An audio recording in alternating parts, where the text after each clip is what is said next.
The late Queen Elizabeth II gave disgraced Prince Andrew her blessing to use his HRH title, a report has found.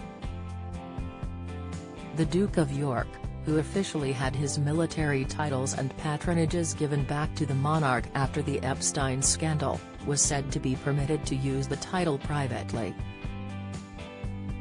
He reportedly is still determined to get his titles back after the king said he could pursue various business interests.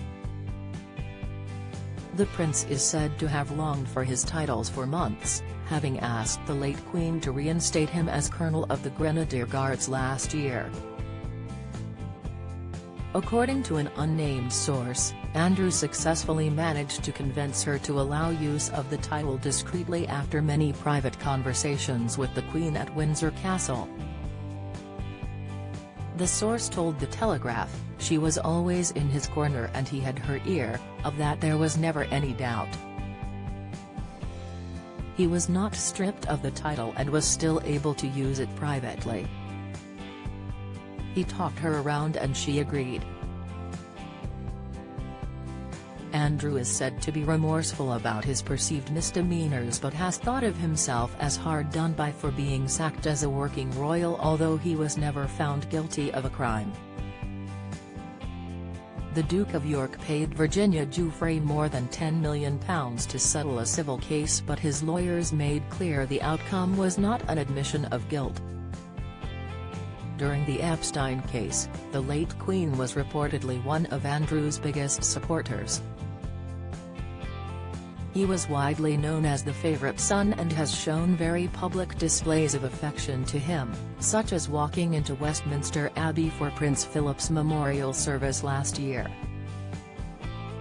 Despite the Queen's support for Andrew, palace aides were reportedly unwelcome to the idea of Andrew resurrecting his titles because they knew the public would likely surprise or shock the public, especially after the settlement.